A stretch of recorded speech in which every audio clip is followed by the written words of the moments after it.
இங்கே பெரியார் சொன்னதுல ரொம்ப முக்கியம் என்ன அப்படின்னா, கடவுளை மறன்னு சொன்னதில்லை. நான் நினைப்பது கடவுளை மறன்னு சொன்னதில்லை, மனிதனை நினைன்னு சொன்னது. மனிதனை நினைன்னு சொன்னதான் பெரியார் சொன்ன தத்துவத்தில் மிகச்சிறந்த தத்துவம். அப்படியே பக்கத்தில் மனுஷன் இருக்கான், அவனை மனுஷனா பாரு முதல்ல அப்படின்னு. அப்படி இந்த நாட்டினுடைய முதல்வர் இருக்கிறது எம்பத்தி. இந்த மாநிலத்தில் இருக்கும் ஒவ்வொரு மக்களையும் என்னை போல ஒருவனாக அவர் நினைப்பது. அப்படி நினைப்பதால் தான் நமக்கு நிகழும் அவமானத்தை தனக்கு நிகழும் அவமானமாக நினைத்து தமிழ்நாட்டை தலைகுனிய விட மாட்டேன்னு முதல் ஆளாக வந்து நிற்கிறார். என்னை போன்றோர் ஏன் தொடர்ச்சி அது பேசிக்கிட்டு இருக்கோம் அப்படின்னா, இந்த ஆட்சியில் என்னை போன்றோர் தான் அதிகமாக இருக்கும். அமைச்சராக இருக்கவங்க 35 பேர் தான் இருப்பாங்க, முன்னாள் அமைச்சர் 100 பேர் இருப்பாங்க, வட்டாட்சி செயலர் 5000 பேர் இருப்பாங்க. ஆனால் என்னை மாதிரி ஓட்டு போட்டவங்க இந்த நாட்டில் 3.5 கோடி பேர் 4 கோடி பேர் இருக்கும் வாக்காளர்கள் மட்டும். இந்த 4.5 கோடி பேர் அவமானப்பட்டு விடக்கூடாது என்பதற்காக என்னுடைய தலைவராக இருக்கிற முதலமைச்சர் தமிழ்நாட்டை தலைகுனிய விட மாட்டேன்னு சூளைப்படனா அவருக்கு பின்னாடி ஓரணியில் தமிழ்நாடு என்று நான் வந்து நிற்பதை தவிர நான் அவருக்கு வேறு என்ன கைமாறு செய்து முடியும்? அதனால் நாம் அனைவரும் நம்முடைய முதல்வர் முத்துவேல் கருணாநிதி ஸ்டாலின் பின்னாடி போய் நின்று ஓரணியில் தமிழ்நாடு என்று சொல்லி தமிழ்நாட்டை தலைகுனிய விடமாட்டேன் என்று சூழலைப்போம். இளம் பேச்சாளர்கள் தன் நாற்காலில் அமரட்டும் என்று நினைக்கின்ற சீனியர்கள் பலர் இருக்க கட்சி தான் இந்த கட்சியோட மிகப்பெரிய பெருமை நான் நினைக்கிறேன். நானும் வந்ததுலேருந்து பார்க்குறேன், இந்த பொண்ணு வந்தது லேட்டு. வந்ததுலேருந்து பெரிய பண்ண என்ன பண்ணுறாருன்னா, அது வந்து இளம் பேச்சாளர், இந்த கட்சிக்குள்ளே வளர்க்க வேண்டிய ஒரு ஆள். அந்த பொண்ணு மனம் கோணிடக்கூடாதுங்கிறக்காக யாரெல்லாம் பேச எந்திரிக்கிறாங்களோ எந்திரிக்கிற நாக்காலையை பார்த்து அம்மா நீ அங்கே உட்காரு, அம்மா நீ உட்காரு, மாறி மாறி உட்கார வச்சுக்கிட்டே இருக்காத. இந்த ஓரணியில் தமிழ்நாடு என்ற பெயரில் இன்று தமிழ்நாடு முழுக்க ஒரு கூட்டம் நடக்கிறது.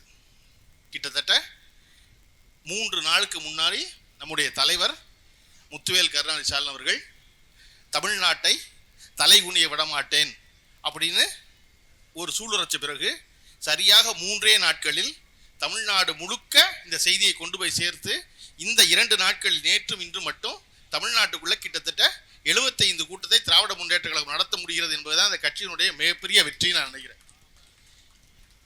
எல்லாரும் பேசி எல்லாரும் திரும்ப திரும்ப ஒரு விஷயத்தை குறிப்பிட்டாங்க. அவ்வளவு பேருக்கும் என்ன அப்படின்னா, கூட்டம் கூடுகிறது கூட்டம் கூடுகிறது கூட்டம் கூடுகிறது சொல்லியிருந்தாங்க. கூட்டம் யாருக்கு வேணாலும் கூட்டம் யாருக்கு வேணாலும் இல்லை, கூட்டம் யாருக்கு வேணாலும் கூடாது, கூட்டம் யாருக்கு வேணாலும் கூடாது.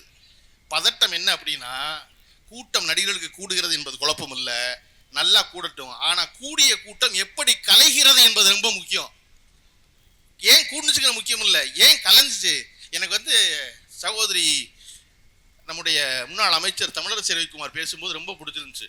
என்னன்னா, ஒரு கூட்டத்தில் 10 நிமிடம் பேசுகிறோம், 10 நிமிடம் பேசும் பொழுது இங்கு இருக்கும் அத்தனை பெண்களுக்கும் ஒரு செய்தி சொல்ல வேண்டும் என்று இந்த திராவிட முன்னேற்ற கழக அரசு பெண் மகளிர் முன்னேற்றத்தில் என்னவெல்லாம் செய்தது என்று சொல்ல நினைக்கிறார் இல்லையா, அதுதான் மிகப்பெரிய வெற்றி நினைக்கிறேன். ஏன்னா வந்திருக்கும் இந்த பெண்கள் எல்லோரும் வந்த நிலையிலேயே போய்விடக்கூடாது, அவர்களுக்கு புதிய செய்தி சொல்லி அனுப்பணும் அப்படின்னு நினைக்கிறது இருக்குல்ல, அதுதான் பெரிய விஷயம். கூடிய கூட்டம் 2 நாள்ல 75 கூட்டம் இருக்குது திராவிட முன்னேற்ற கழகம். அந்த 75 கூட்டத்தில் வந்திருக்க கூட்டத்திற்கு என்ன செய்தியை சொல்லி அனுப்புகிறார் என்பது இருக்குல்ல, அது ரொம்ப முக்கியம். ஏன் இந்த ஆட்சி தொடர்ச்சியாக நிலைக்க வேண்டும் என்று விரும்புகிறோம்? ஏன் இந்த ஆட்சி இந்த 5 ஆண்டு மட்டுமல்லாது அடுத்த 5 ஆண்டு மட்டுமல்லாது அதற்கு அடுத்த 5 ஆண்டு தொடர வேண்டும் நினைக்கிறோம் அப்படின்னா, அதுக்கான காரணம் இந்த ஆட்சியில் இந்த நம்முடைய முதல்வர் அவர்கள் செய்திருக்கிற காரியங்கள் இருக்குல்ல, அது என்னன்னு தெரிஞ்சாதான் தெரியும். உங்க பெண்களுக்கு ஒரு எளிதா ஒன்று சொல்றேன். பெண்களுக்கு வந்து எளிதா புற்றுநோய் தாக்குறது வந்து 2 இடத்துல. ஒன்று மார்பக புற்றுநோய், இன்னொன்று கர்ப்பவாய் புற்றுநோய். இந்த கர்ப்பவாய் புற்றுநோய் பெண்களுக்கு வராமல் தடுக்க முடியுமா அப்படின்னா தடுக்க முடியும். என்ன செய்யணும்னா, அது வந்து ஹியூமன் பேப்பிலோமா வைரஸ்னு ஒரு பேர், HPVன்னு ஒரு வைரஸ். அந்த வைரஸ் தாக்குனா பெண்களுக்கு வந்து கர்ப்பவாயில புற்றுநோய் வரும். இந்த கர்ப்பவாய் புற்றுநோயுடைய தடுப்பூசி ஒன்றுக்க கண்டுபிடிச்சாச்சு. அந்த தடுப்பூசி எப்போ போடணும் அப்படின்னா, பொம்பளை பிள்ளைகளுக்கு 9 வயசுலேருந்து 14 வயசுக்குள்ளே ஊசி போடணும். ஊசி போட்டால் அந்த பெண்களுக்கு கர்ப்பவாயில புற்றுநோயே வராது. அதுக்கப்புறம் இதை இந்திய அரசு, ஒன்றிய அரசு இந்த முடிவெடுத்து எல்லாருக்கும் ஊசி போடணும்னு சொல்லுது. தமிழ்நாட்டிற்கு எந்த மாநிலமும் பணம் ஒதுக்கலை. நம்முடைய தமிழ்நாட்டு முதலமைச்சர் திரு ஸ்டாலின் அவர்கள் மட்டும்தான் இந்த ஆண்டு பட்ஜெட்டில் 36 கோடி ரூபா பணம் ஒதுக்கி பெண்களுக்கான தடுப்பூசி போடுவதற்கான தொடக்கத்தை அமைச்சிருந்தது நம்முடைய நாட்டில் மட்டும்தான், மாநிலத்தில் மட்டும்தான். சரிப்பா, இந்த ஊசி போடுறது வந்து 9 வயசுல 14 வரையும் போடுறாங்களே, இவர்களால் என்ன நல்லது நடக்கும் அப்படி யோசிச்சு பார்த்தீங்கன்னா, அந்த பெண்கள் யாருக்குமே இந்த தேர்தலில் ஓட்டு கிடையாது. அந்த பெண்கள் யாருமே அடுத்த தேர்தலையும் ஓட்டு கிடையாது. ஆனால் ஒரு மாநிலத்தின் முதலமைச்சர் எப்படி சிந்திக்கணும்னா, ஓட்டுக்காக சிந்திக்கக்கூடாது. என் மாநிலத்திற்கும் பெண்கள் எல்லாம் என் பிள்ளைகள் போல, அந்த பிள்ளைகளுக்கு நோய் வராமல் தடுக்க வேண்டும் எனில் அந்த தடுப்பூசியை போடுவதற்கான முதல் தவணையை இந்த பட்ஜெட்லேயே நான் ஒதுக்குவேன் முன்னெடுப்பதற்கு இல்லையா. அதனால தான் இந்த ஆட்சி அடுத்த 5 ஆண்டுக்கு தொடர்ந்து வருவது. சொன்னதையும் செய்வோம் சொல்லாததையும் செய்வோம் சொன்னதெல்லாம் என்னென்னு கேட்குறாங்கல்ல. சொன்னதை செய்வது என்பது மகளிருக்கான உரிமை தொகை 1000 ரூபா கொடுத்தது. சொன்னதை செய்வோங்கிறது மகளிருக்கான பேருந்து பயணம், கட்டணம் இல்லா பயணம் கொடுத்தது. சொல்லாதையும் செய்வோங்கிறது என்னன்னு ஒரு கேள்வி இருக்குல்ல. எது சொல்லாதையும் செய்வோம்? எது சொல்லாத செய்வோம்னா, நம்ம வருஷம் பள்ளிக்கூடத்தில் பிள்ளைய படிக்குது, அரசு பள்ளியில் படித்து முடித்த பிறகு 12வது படித்து முடிக்குது. 12வது படித்த பிள்ளை இல்லை, எத்தனை பிள்ளை கல்லூரிக்கு போகுதுன்னு கணக்கெடுக்கிறாங்க. ஒரு பள்ளிக்கூடத்தில் 50 பிள்ளை படிக்குது அப்படின்னா, பையனும் பொண்ணும் 50 பேர் படிக்கிறாங்கன்னா அதில் ஒரு 5 பேர் கல்லூரிக்கு போகிறது இல்லை. வீட்டில் குடும்ப சிக்கல் இருக்கும், பாஸ் பண்ணியிருப்பாங்க, பணம் இருக்காது, வேலை பார்க்க வேண்டிய கட்டாயமாக இருக்கும், 5 பிள்ளை போகாது, அரசாங்கம் விட்டுரும். ஆனால் நம்முடைய திராவிட மாடல் அரசில் நம்முடைய தலைவர் தளபதி அவர்கள் கல்வித்துறை அமைச்சரை சொல்லி அதிகாரிகளுக்கு சொல்லி இந்த ஆண்டு ஒரு கணக்கு எடுக்கப்பட்டது. அப்படி எத்தனை பேர் 12வது படித்து முடிச்சுட்டு போயிட்டாங்கன்னு நம்ம பழைய காலத்தில் கேள்விப்பட்டிருப்போம். பள்ளிக்கூடத்துக்கு வரலாம் டீச்சர் என்ன பண்ணுவார், வாத்தியார் ஊருக்குள்ளே வந்து பிள்ளைய பிடிச்சி கூட்டு போவார் பள்ளிக்கூடத்துக்கு இல்லையா. ஒரு 50 வருஷத்துக்கு முன்னாடி 40 வருஷம் முன்னாடி. அந்த மாதிரி இத்தனை ஆண்டு காலம் கழிச்சு இந்த வருஷம் திமுகவினுடைய அரசு, தளபதியினுடைய தலைமையில் செயல்படும் அரசு இந்த வருஷம் 12வது படிச்சுட்டு எவ்வளவு பேர் படிக்கலன்னு தெரிஞ்சு அந்த பள்ளிக்கூடத்தில் ஹெட்மாஸ்டருக்கு ஒரு வேலை கொடுத்துச்சு, போய் அந்த பயலை பிடிச்சி கொண்டு வான்னு. பள்ளிக்கூடத்து ஹெட்மாஸ்டர் பூரா கிளம்பி போய் பயலை போய் பிடிச்சி கொண்டு வந்து அவசியம் படிக்க வைக்கணும்னு சொல்லி அவனுக்கு இருக்க சிக்கலை சொல்லி நான் பணம் தர்றேன்னு சொல்லி இந்த ஆண்டு அரசு பள்ளியிலிருந்து எத்தனை மாணவர்கள் படிக்கவில்லையோ அவருடைய கணக்கெடுப்பு எடுத்து மீண்டும் படிக்க வைப்பதற்கான எல்லா முயற்சியையும் இந்த திராவிட அரசு எடுத்தது. எடுத்த பொழுதுதான் தெரிஞ்சு அதுல பாதி பிள்ளைகளுக்கு அப்பாவும் இல்லை அம்மாவும் இல்லைன்னு. அப்பாவும் இல்லை அம்மாவும் இல்லைன்னு அந்த பையனை யார் படிக்க வைப்பா? அப்படி யார் கணக்கெடுக்குன்னு சொல்லி நான் அதை கண்கூடா பார்த்தேன். என்னுடைய நண்பர் ஒருவர் தலைமை ஆசிரியர் இருக்காரு. இங்க வா தம்பி தம்பி தம்பி தம்பி, இவரை கூப்பிடுப்பா, இவரை கூப்பிடு. நீ ஏன் பா டென்ஷன் ஆகுற? உனக்கு தான் டீ வந்துச்சே. உங்க சமூக பொறுப்பு ஓவரா இருக்குப்பா. இங்க பாரு இங்க பாருங்க இங்க பாருங்க, அவன் கொடுப்பான் டீ. என்னன்னா அப்படி அப்பாவும் இல்லை அம்மாவும் இல்லைன்னு தெரிஞ்சோன்னா கணக்கெடுக்க சொன்னா 3 நாள்ல தமிழ்நாடு முழுமையை கணக்கெடுக்க போனா அப்பா இருக்காரு, அம்மா இல்ல. அம்மா இறந்துட்டாளா? இல்ல. அம்மா வேறொரு கண்ணோட போயிட்டா. அம்மா இல்ல, அப்பா இருக்காரு, ஆனா அப்பா வேறொரு மனைவியோட இருக்காரு. அதெல்லாம் சிக்கல் ஒரு திட்டத்துல. அத்தனையும் கணக்கெடுத்து 3 நாட்களில் கிட்டத்தட்ட 6500 பிள்ளைகளை கண்டுபிடிச்சு அந்த 6500 பிள்ளைகளுக்கும் நான் இருக்கேன் உங்களுக்கு நீங்க படிக்க வாங்கன்னு சொல்ற ஒரு முதல்வர் நமக்கு அமைஞ்சிருக்காருல்ல. நீங்க நல்லா கவனம் கொள்ளணும். அந்த பிள்ளைகளுக்கு இல்ல இந்த வருஷம் மாசம் 2000 கொடுக்க போறேன்னு அன்பு கரங்கள் திட்டத்துல அந்த பிள்ளை யாருக்குமே அடுத்த வருஷம் ஓட்டு கிடையாது. அப்ப ஒரு நாட்டினுடைய முதலமைச்சர் என்ன செய்யணும் அப்படின்னா, வெறும் ஓட்டுக்கான திட்டம் இல்ல, ஒரு சமூகத்தை ஒரு தலைமுறையை நிமிர்த்துவதற்கான திட்டம் என்ன இருக்குன்னு செய்தது இல்லை. அதை தொடர்ந்து இந்த ஆட்சி செய்து கொண்டே இருப்பதால் தான் என்னை போன்றோர் ஆண்டாண்டு காலத்திற்கும் இந்த ஆட்சி தொடர வேண்டும் சொல்லிக்கிட்டே திரும்ப திரும்ப. அதுதான் சொல்லாததையும் செய்யறது. அப்ப இதை போல நிகழும்போது நம்மளை ஒருத்தன் மேல இருந்து குத்திக்கிட்டே இருக்கான், ஒருத்தன் வேலை பார்க்க விடவே மாட்டேங்கிறான், ஒருத்தன் காசு கொடுக்கவே மாட்டேங்கிறான். அதை எளிதாக உங்களுக்கு சொல்லணும்னா, இந்த வாக்குச்சீட்டுல இருந்து பேரை நிற்கிற சொன்னாங்க. நீங்க எல்லாரும் ரொம்ப கவனமா செய்ய வேண்டியது, மகளிர் எல்லாருக்கும் உரிமை தொகை கிட்டத்தட்ட 1.5 கோடி பேருக்கு மகளிர் உரிமை தொகை வருது. இன்னும் கொஞ்சம் விதிகளை தளர்த்திருக்காங்க, மிச்ச ஆட்களுக்கும் கூடிய விரைவில் கொடுக்கப்படும்னு உறுதியளிச்சிருக்காரு முதல்வர். நீங்க அதையெல்லாம் சரிபார்க்க முன்னாடி சரிபார்க்க வேண்டியது, முதல்ல உங்க எல்லாருடைய ஓட்டும் சரியா இருக்கான்னு பார்த்து கையில வச்சிருக்க ஓட்டர் கார்டை சரி பண்ணி வச்சிருங்க. ஏன்னா மத்தியில் ஆளுகிற ஒன்றிய அரசு இங்க யாரெல்லாம் அவர்களுக்கு ஓட்டு போட மாட்டார்களோ அவர்கள் பெயரை எல்லாம் நீக்குவதில் ரொம்ப தீவிரமா ஒரு வேலை பார்த்துக்கிட்டே இருக்கான். அதுக்கு சார்னு ஒரு பேர் வச்சிருக்காங்க, ஸ்பெஷல் இன்டென்சிவ் ரிவிஷன் அப்படின்னு. அப்படி பீகார்ல 65 லட்சம் பேரை நீக்கிருக்காங்க. 65 லட்சம் பேர் ஓட்டு போட முடியாது. நம்ம ஒண்ணு இந்த ஜனநாயகத்துல நம்புறோம், என்னால் ஓட்டு போட முடியுங்கிறது மட்டும்தான். அந்த ஓட்டு போட விடாம ஒரு 65 லட்சம் பேர் ஒரு மாநிலத்தில் நீக்கிற முடியும் அப்படின்னா இவர்கள் எதையும் செய்ய தயாராக இருப்பார்கள். அவர்கள் இந்த நாட்டிற்குள் தமிழ்நாட்டிற்குள் புகுந்து விட முடியாமல் போராடி கொண்டிருக்கும் போது அந்த எளிய விஷயத்தை அதைத்தான் கையில் எடுப்பான். என்னன்னா எலெக்ஷன் கமிஷனை வச்சுக்கிட்டு ஒவ்வொரு தொகுதியிலும் இருக்கிற ஓட்டு போராடல விளக்குறதுன்னு. ஆனா அவர்களுக்கு ஒண்ணு தெரியாது, நம்ம ஓரணியில் தமிழ்நாடுன்னு கிட்டத்தட்ட சிவகங்கை மாவட்டத்தில் மட்டும் நம்முடைய அமைச்சர் பெரியப்பன் அவர்கள் தலைமையில புதுசா 5 லட்சம் பேர் இந்த இயக்கத்தில் இணைந்திருக்கிறார்கள் என்பது அவர்களுக்கு தெரியவே தெரியாது. ஒரு மாவட்டத்தில் 5 லட்சம் பேர் எவ்வளவு பேர் சேர்ந்திருப்பாங்க நினைச்சு பார்த்துக்கங்க. இந்த வேலையை தொடர்ந்து இந்த கட்சியினுடைய தொண்டர்கள் பார்த்து கொண்டே இருக்கிறார்கள்.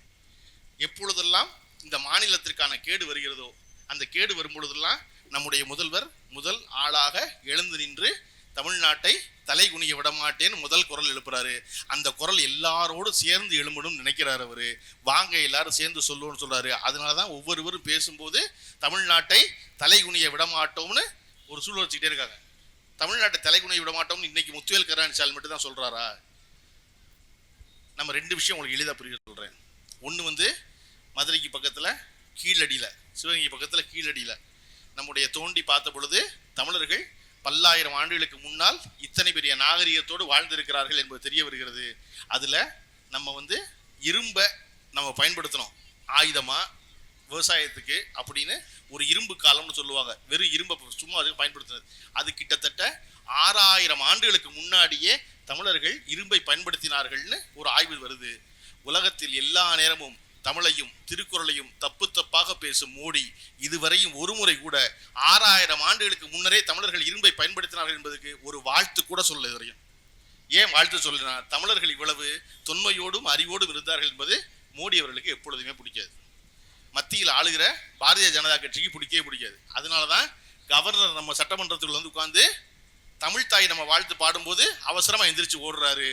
அந்த எந்திரிச்சு ஓடுறதை பார்த்து நம்முடைய முதலமைச்சர் சிரிச்சுக்கிட்டே இருக்காரு. என்னன்னா, தமிழ்நாட்டை தலை குனிய விட மாட்டேங்கிற முடிவெடுத்த முத்துவேல் கருணாநிதி ஸ்டாலின் இருப்பதனால் இங்க கவர்னர்கள் ஓடிக்கொண்டே இருக்கிறார்கள் சட்டமன்றத்தை விட்டு. இது நம்முடைய முதல்வர் தான் வந்துச்சா? இல்ல.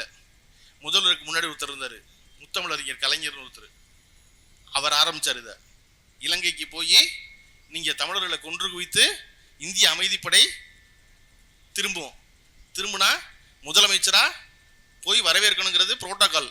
ஆனா தமிழ்நாட்டை தலை குனிய விட மாட்டேன், என் ஆட்சி போனா பரவாயில்ல, உங்களை வரவேற்க போக மாட்டேன்னு சொன்ன முத்தமிழர் கலைஞரின் மகனாக இருப்பதனால் இன்னைக்கு திரு ஸ்டாலின் அவர்கள் சொல்லுகிறார் தமிழ்நாட்டை தலை குனிய விட மாட்டேன். நீங்க யோசிச்சு பாருங்க, இன்னைக்கு இந்தியாவில் இருக்கிற முதலமைச்சர்கள் எல்லாம் கொடியேற்றுறாங்கல்ல சுதந்திர தினத்தன்னைக்கு. அந்த கொடியேற்றுறத இந்தியாவிலேயே முதல்ல கவர்னர் தான் கொடியேற்றிட்டு இருந்தாரு. குடியரசு தினத்தன்னைக்கு ஜனவரி 26 கவர்னர் தான் கொடியேற்றுவார். ஆகஸ்ட் 15 சுதந்திர தினத்துக்கு கவர்னர் தான் கொடியேற்றுவார். 1974 பிப்ரவரி 1 முரசொலி மாறன் அவர்கள் எழுதிய மாநில சுயாட்சிங்கிற புத்தக வெளியீட்டு விழாவில் தான் கலைஞர் இந்த கேள்வி எழுப்புறாரு. நியமிக்கப்பட்ட கவர்னர் கொடியேற்றுவார்னா மக்களால் தேர்ந்தெடுக்கப்பட்ட முதல்வர் நான் ஏன் கொடியேற்றக்கூடாது? அதுதான் மாநில சுயாட்சியின் தொடக்கமாக இருக்கணும். குரல் எழுப்பினதோடு நிற்காம அந்த குரலை கடிதமா எழுதி மத்திய அரசுக்கு அனுப்புறாரு. இந்திரா காந்திக்கு குழப்பமாயிருது. என்னடா அது ஒரு புது குரலா இருக்கு. அப்பாயின்மெண்ட் பண்ண கவர்னர் கொடியேற்றுவாரு, மக்கள் ஓட்டு போட்ட சீஃப் மினிஸ்டர் கொடியேற்றலாம் கூடாதா அப்படின்னு கேட்டா பதில் சொல்ல தெரியாம கொடியேற்றலாம்னு இந்திரா காந்தி ஏப்ரல் மாசம் 1974 உத்தரவு போடுறாங்க. அந்த வருஷம் 1974 ஆகஸ்ட் 15 கோட்டையில முதல்ல கலைஞர் கொடியேற்றுறாரு. அதன் பிறகு தமிழ்நாட்டில் இத்தனை முதல்வர்களும், தமிழ்நாட்டில் இந்தியாவில் எல்லா மாநில முதல்வர்கள் கொடியேற்றுவதற்கான உரிமையை முதல்ல வாங்கி தலை குனிய விடமாட்டேன்னு குரல் எழுப்பினவர் முதல்ல கலைஞர் தான். நான் மக்களால் தேர்ந்தெடுக்கப்பட்டவன், என்னை தேர்ந்தெடுத்தது மக்கள், நான் ஏன் தலை குனியணும் அப்படின்னு. இதை கலைஞர் தான் செஞ்சாரா அப்படின்னா இல்ல. கலைஞருக்கு முன்னாடி ஒருத்தர் செஞ்சாரு. அவருக்கு பேர் அண்ணான்னு பேரறிஞர் அண்ணா, நாங்கள்லாம் அன்பா சொல்றோம். அந்த அண்ணா இல்லாம தமிழ்நாட்டு அரசியல் அதற்கு பிறகு 60 ஆண்டு காலமாக எதுவுமே செயல்பட முடியாது. உதாரணம் தான் இன்னைக்கு இருக்கிற விஜய் ஒவ்வொரு தடவையும் தான் சொல்லி இந்த தலைவர்கள் 5 பேரை விட்டுட்டு ஒவ்வொரு இடத்துல போய் அண்ணா சிலைக்கு பக்கத்துல கூட்டம் போடுறாருல விஜய். எனக்கு பார்க்கும் போதெல்லாம் சிரிப்பா இருக்கும். அண்ணா தான் சொன்னாரு, நான் 2 விஷயம் தான் நாட்டில் பண்றேன். அண்ணா சொன்னார், நான் 2 விஷயம் தான் பண்றேன். என்னன்னா, இந்த நாட்டுக்கு நான் தமிழ்நாடுன்னு பேர் வச்சேன். 2வது, இந்த நாட்டு மாநிலங்கள்லேயே 2 மொழி கொள்கையை வச்சிருக்கிற ஒரே ஒரு மாநிலம் தமிழ்நாடு தான். மற்ற எல்லாரும் மும்மொழி கொள்கை. தமிழ்நாட்டில் மட்டும்தான் ஹிந்தி படிக்க வேண்டாம், இங்கிலீஷும் தமிழும் படித்தா போதும். 2 மொழி கொள்கை தான். 2 மொழி கொள்கையை சட்டமாக்கியிருக்கேன். நாம் உருவாக்கினது 2 சட்டம் இருக்கு இல்லையா? தமிழ்நாடு பெயர் மாற்றம் பண்ணது, 2வது இருமொழி கொள்கை. இந்த 2ஐயும் என்னைக்காவது எப்பயாவது ஏதாவது ஒரு வருஷத்துல எவனாவது ஒருத்தன் மாத்தணும் நினைச்ச அடிவகுத்து ஒரு பயம் வரும்பாரு. அந்த பயம் இருக்க வரைக்கும் இந்த நாட்டை அண்ணாதுரை ஆள்றான்னு அர்த்தம்னாரு. அதனாலதான் இன்னைக்கு விஜயம் ஹிந்தியை விட மாட்டோம்னு சொல்லித்தான் ஆரம்பிக்கிறாரு. அதைத்தான் நாங்களே சொல்றோம், எங்க கூட நின்ற வேண்டியதானே. நீங்க ஐட்டம் தனி கடை போடுறீங்க, நீங்க ஏதாவது புது ஐட்டம் வித்தாதானே தனி கடை போடணும். நாங்களே எத்தனை சொல்லிக்கிட்டு இருக்கோம், இங்க வாங்க நீங்க. நான் ஏன் ரொம்ப விஜய் பேசுறது தெரியுமா? எங்கேயுமே பேசுறது இல்லைண்ணா. ஏன்னா நம்ம தான் ராஜ்யசபா சீட்டு கொடுக்கணும். அடுத்த தடவை வந்துருவாரு, இங்க வந்துட்டா நம்ம தான் ராஜ்யசபா சீட்டு கொடுக்கணும். இப்போ போய் அவசரமா பேசிவிட்டு அப்புறம் பருத்தி வீரன் படத்துல வர்ற மாதிரி அடுத்த மாதம் சாப்பிட வரும்போது குனிஞ்சு இலையை பார்த்துட்டே குழம்பு ஊற்றுறது, முகத்தை பார்த்து சிரிக்க வேண்டாமா? அதனால அவசரப்பட்டதையும் சொல்லிடக்கூடாது. நீங்கள் எல்லாரும் வாங்க. அந்த அண்ணா நியமனம் செஞ்சார். கட்சி ஆரம்பிச்சு 49 கட்சி, 52 தேர்தலில் நிற்கலை, 57 தேர்தலில் 15 எம்எல்ஏக்கள், 57 17 எம்எல்ஏக்கள் வந்து அண்ணாவுக்கு பதட்டம் பண்ணுச்சு. 15 பேர் தேர்ந்தெடுத்தாங்களா அப்படின்னு.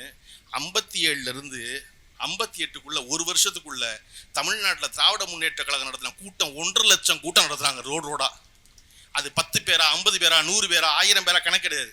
அப்போ 1.5 லட்சம் கூட்டம் எப்படி நடத்துறது? 1.5 வருஷத்துல 1.5 லட்சம் கூட்டத்துக்கு அண்ணாவே போய் பேசுவாரா? 1.5 லட்சம் கூட்டத்துக்கு கலைஞரே போய் பேசுவாரா? 1.5 லட்சம் கூட்டத்துக்கு நெடுஞ்செழியனே போய் பேசுவாரா? அப்பதான் அண்ணா சொன்னாரு, நான் வர மாதிரி நினைச்சுக்குங்க, என் தம்பியை வருவாங்கன்னு. ஒரு கட்சியில 1.5 வருஷத்துக்குள்ள 1.5 லட்சம் கூட்டத்துக்கு அவ்வளவு பேரை தயார் பண்ணி அனுப்ப முடியும். அண்ணா வந்ததை போல நினைத்த எல்லா இடத்துலையும் அவ்வளவு பேர் கூடுனாங்கன்னா திராவிட முன்னேற்ற கழகத்தில் சொல்லுவதற்கு அவ்வளவு செய்தி இருந்துச்சு.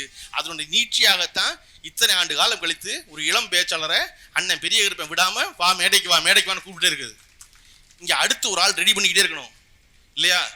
நான் சென்னையிலேருந்து வர்றேன் பேச, தென்னவண்ணை வந்து எதுக்கு எனக்கு காலையிலேருந்து என்னை ஃபாலோ பண்றாங்க. தம்பி கிளம்பிட்டீங்களா, தம்பி வந்துட்டீங்களா, தம்பி காரைக்குள்ள இருக்கீங்க, திருப்பத்தூருக்கு எப்போ வர்றீங்க, நான் விடுதிக்கு வந்துடுவா, இங்கே வந்துடுவான்னு தென்னவண்ணை என்னை கேட்க வேண்டிய அவசியமே இல்லை அவருடைய அனுபவத்துக்கு இல்லையா? இன்னைக்கு அவர் வந்து அவர் பேர் இலக்கியம் நேரம் கருதி பேச்சை வந்து ஒரு சிற்றிலக்கியமா முடிச்சுட்டாரு சுருக்கமா 2 நிமிஷத்துல. அப்படி சொல்ல வேண்டிய அவசியம் இல்லை. ஆனா ஒரு கட்சி என்பது ஒருவரே அல்ல, அந்த பின்னாடி 100 பேரை தயார் பண்ணிக்கிட்டே இருக்கணுங்கிறது இல்லையா? இன்னைக்கு திராவிட முன்னேற்ற கழகம் போல நீங்க யோசிச்சு பாருங்க. ஒரு கட்சியில இருக்க அவரை மேல தலையை நீக்கிட்டு அடுத்த ஆளை அனுப்பிச்சிங்கன்னா வேற யாருமே இருக்க மாட்டாங்க, எங்கேயுமே நடத்த முடியாது. எந்த கட்சி 2 நாளில் தமிழ்நாட்டில் 75 கூட்டம் நடத்துறீங்க சொல்லுங்க? ஒரே ஒரு நேற்று இன்னைக்கு மட்டும் திராவிட முன்னேற்றம் 75 கூட்டம் நடத்திருக்கு தமிழ்நாடு பூரா. அப்ப இவ்வளவு பேச்சாளர்கள், இவ்வளவு தொண்டர்கள், இவ்வளவு நிர்வாகிகளை வச்சு பண்றதுக்கு இல்லையா? அப்படி அந்த அண்ணா என்ன செஞ்சாரு, 57க்கு அப்புறம் 62 எலெக்ஷன், 67ல ஒரு பெரிய கூட்டணி, ராஜாஜியை தலைமையாக்கியாச்சு. ராஜாஜி திராவிட முன்னேற்ற கழகத்தின் கொள்கைக்கு நேர் எதிராக பேசி கொண்டிருந்தவர். அவரை கூட்டணிக்குள்ள கொண்டு வந்து ராஜாஜி என்ன சொல்லிட்டாரு, ஒரு கையில பூணூலை பிடிச்சுக்கிட்டு ஒரு கையில உதயசூரியனுக்கு முத்திரை குத்துக்கிட்டாரு. வாழ்நாள் முழுக்க பிராமணியத்தை உயர்த்தி பேசிய ராஜாஜி காமராஜை எதிர்ப்பதற்காக அண்ணாவை ஆதரிச்சு உதயசூரியன் ஓடு போடுகனாச்சு. யாரும் எதிர்பாராத வகையில் திராவிட முன்னேற்ற கழகம் பெருவெற்றி பெற்று ஆட்சி அமைச்சிருச்சு. இன்னைக்கு சாயந்தரம் நன்றியறிவு கூட்டம். நன்றியறிவு கூட்டத்தில் பேரறிஞர் அண்ணா பேசுறதா, கடைசியில மூதறிஞர் ராஜாஜியை பேசுறதான்னு குழப்பம். மூதறிஞர் ராஜாஜி என்ன சொல்றாரு, நான் தான் வயசானவன், நான் தான் கடைசியில பேசுவேன், இந்த கூட்டணியில வயசானவன் நான் தான் கடைசியில பேசுவேன். அண்ணாவுக்கு என்னன்னா, இந்த ஆள் பாட்டுக்கு எதையாவது பேசி வச்சுட்டா நம்ம அடுத்து கடைசியில பேசி சரி பண்ணணும். அதனால ஐயா நீங்க மூதறிஞர் தான், என்னத்தை வேணாலும் பேசுங்க, ஆனா முதல்ல பேசிருங்க. நான் தான் அதிக சீட்டு ஜெயிச்ச கட்சி, கூட்டணிக்குள்ள பெரிய கட்சி திமுக, அதனால நான் தான் கடைசியில பேசுவேன். இந்த குழப்பம் சாயந்தரம் 5 மணிலேருந்து 7 மணி வரை நடக்குது. கடற்கரை சீரணியரங்கத்துல கூட்டம், இன்னும் ஆட்சி அமைக்கல, நன்றி சொல்றதுக்கான கூட்டம். ராஜாஜி போராடுறாரு, அண்ணா அதெல்லாம் என்ன வேணாலும் சொல்லுங்க, ஆனா கடைசியில் நான் தான் பேசுவேன்ட்டாரு. ராஜாஜி ஒரு இடத்துல டயர்டாகி சரி நான் முன்னாடி பேசுறேன் மேடையில் ஏறி எல்லாரும் என்கிட்ட சொல்றாங்க, நீங்க விரும்பின அண்ணா ஆட்சி அமைச்சிட்டாரு, இனிமே தமிழ்நாடே உங்க கையில தான் இருக்குன்னு சொல்றாங்க. யார்? ராஜாஜி சொல்றாரு, உங்க கையில இருக்குன்னு சொல்றாங்க. என்னத்த இந்த கூட்டத்துல கடைசியா நான் பேச நினைச்சேன், அதுவே முடியல, தமிழ்நாடு எங்க கைக்கு வச்சு அப்படின்னு சலிச்சுக்கிட்டு போய் உட்காந்துட்டாரு. அண்ணா ஏறி எல்லாருக்கும் நன்றி சொல்லி, மூதனிக்கு நன்றி சொல்லி, மக்களுக்கு நன்றி சொல்லி சொல்லி கீழே இறங்கிட்டாரு. கீழே இறங்கினோன்னே வண்டி ஏறினா கலைஞர் நெடுஞ்செழியன் அவங்களாம் ஏறுறாங்க வண்டியில் ஏறினா இப்போ கடற்கரையில் சென்னை கடற்கரை சீரணியில் வண்டி கிளம்பணும். எங்கே போகிறதுன்னு தெரியாது வண்டி. அண்ணா சொன்னாராம் வண்டியை திருச்சிக்கு விடுனாராம். இப்போ திருச்சிக்கு எதுக்குன்னு தெரியல, எதுக்கு திருச்சிக்கு அப்படின்னு. திருச்சியில் தானே பெரியார் இருக்காரு, திருச்சிக்கு விடுங்க வண்டி அப்படின்னாராம். அந்த தேர்தல் முழுக்க பெரியார் இவர்களை திட்டிக் கொண்டே இருந்தார். அந்த 15 வருஷம் இவங்க வாங்காத திட்டு இல்லை. பெரியார் திட்டினார்னா எப்படி திட்டுவார் உங்களுக்கு தெரியாது. பெரியார் எல்லாத்துலேயுமே 2 எக்ஸ்ட்ரீம். சிக்கனமாக இருந்தாருன்னா உச்சக்கட்ட சிக்கனம், அவரை போல சிக்கனம் இருக்க முடியாது. காசை பற்றி உடைக்க முடியும்னா ஒரு நூறா உடைச்சு செலவழிக்கிறவர். ஒரு உதாரணம் சொல்கிறேன், பெரியாரை வந்து பார்க்கறதுக்கு ஒரு தடவை ஆப்பிள் பழம் ஒன்று வாங்கிட்டு ஒருத்தர் வந்துட்டார். நேத்து சுந்தர வடிவேல்னு ஒருத்தர் உயர்கல்வித்துறையில் இருந்தார். சுந்தர வடிவேலு வந்து வாங்கி கொண்டு வந்து கொடுத்தா பெரியார் வாங்கிட்டு ஆப்பிளை வாங்கிட்டு சுந்தர வடிவேலு எவ்வளோ காசு கொடுத்து வாங்கினு கேட்குறாரு. ஆப்பிளை பெரியாருக்கு என்னத்தை கொடுத்தாலும் எவ்வளோ காசு கேட்பாரு, எவ்வளோ காசு கொடுத்து வாங்கினு கேட்பாரு. சுந்தர வடிவேலு சொல்கிறார், ஐயா என்னையா உங்களுக்கு வாங்கிட்டு வந்த பழம், இதுக்கு போய் என்ன காசு? அட பரவாயில்ல சுந்தர வடிவேலு சொல்லு எவ்வளோ காசு கொடுத்து வாங்கினேன் அப்படின்னா, சுந்தர வடிவேலு ஐயா 1 ரூபா கொடுத்து வாங்கினையா அப்படின்னு. என்ன உன்னையெல்லாம் படித்தவன் நினச்சிக்கிட்டு இருந்தேன், நீ எல்லாம் பெரிய பொறுப்பில் இருக்க அதிகாரத்தில், நீ போய் இப்படி காசை வீணடிக்கலாமா? ரூபா கொடுத்து நான் ஒரு ஆள் சாப்பிட்றதுக்கு ஒரு ஆப்பிளா வாங்குறது, ரூபா கொடுத்து 12 வாழைப்பழம் வாங்கியிருந்தா அந்த ரூம்ல இருக்க எல்லாரும் சாப்பிட்டுருக்கலாமே. ரூபாயில 12 பேர் பசியாடுறது முக்கியமா, ஒருத்தன் பசியாடுறது முக்கியமா அப்படின்னாராம். அப்படி ரூபாயை கவனமா செலவழிக்கணும்னு நினைச்ச பெரியார் தான் அண்ணா அவர்கள் புற்றுநோயில் இருக்கிறார் என்று தெரிந்தவுடன் மடியில 25,000 ரூபாய் பணத்தை கட்டி கொண்டு ஆஸ்பத்திரி டாக்டர் கொடுத்து, இந்த 25,000 ரூபாய் பணம் 1969 சொல்றேன், 25,000 ரூபாய் பணம் எப்படியாவது அண்ணாதுரையை காப்பாத்துங்கன்னு மனசு விம்முனது பெரியார்ட்ட தான் விம்முனுச்சு. பெரியாருக்கு தெரியும் எப்ப பணத்தை செலவழிக்கணும், எப்ப செலவழிக்க கூடாது, எது அவசியம் எது அவசியம் இல்லைன்னு. அந்த பெரியாரை பார்க்க போறார் அண்ணா. வண்டி திருப்பி அங்கிட்டு விடுங்க.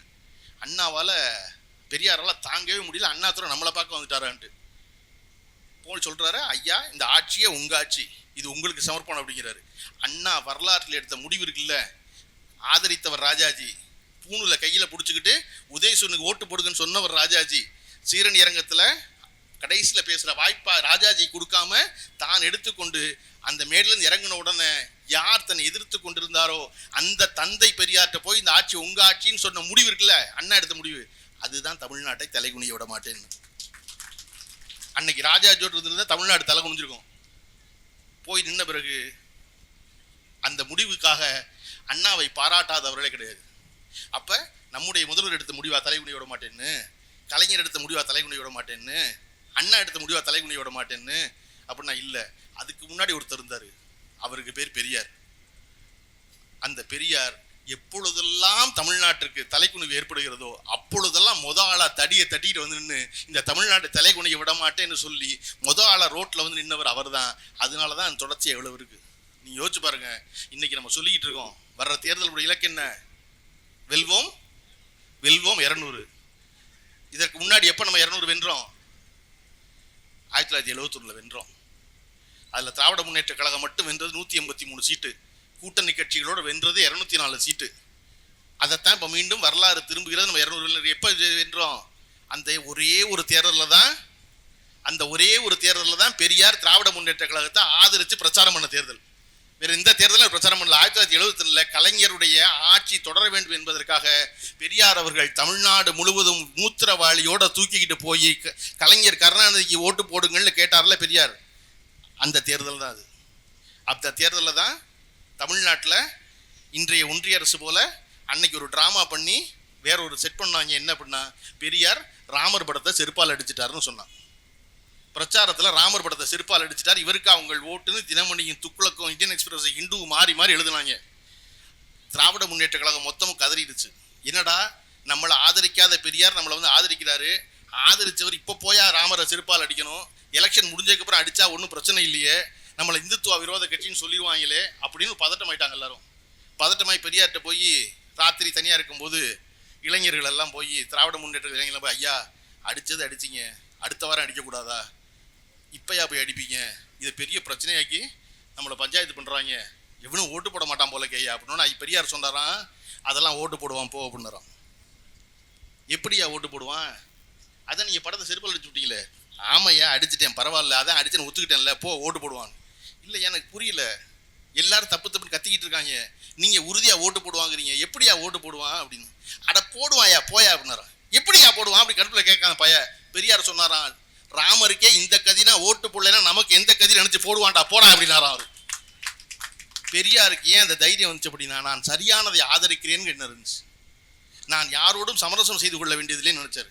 நீங்க பெரியார் சொன்னதுல ரொம்ப முக்கியம் என்ன அப்படின்னா, கடவுளை மறன்னு சொன்னதில்லை. நான் நினைப்பது கடவுளை மறன்னு சொன்னதில்லை, மனிதனை நினைன்னு சொன்னது. மனிதனை நினைன்னு சொன்னதான் பெரியார் சொன்ன தத்துவத்துல மிகச்சிறந்த தத்துவம். அப்படியே பக்கத்துல மனுஷன் இருக்கான், அவனை மனுஷனா பாரு முதல்ல அப்படின்னு. எனக்கு ஏன் தெரியுமா நம்முடைய முதல்வர் தளபதி முத்துவேல் கருணாநிதி ரொம்ப பிடிக்கும். 100 காரணம், அவருடைய உழைப்பு அது எல்லாம் வேற.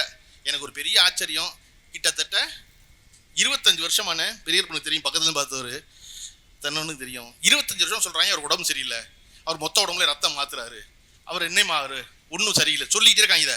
ஆனா அவர் நாளுக்கு நாள் உதயநிதிக்கு போட்டியா கண்ணாடி ஃப்ரேமை மாத்தி பேண்ட்டை போட்டுக்கிட்டு அதை விட வேகமா நடந்துகிட்டே இருக்காரு.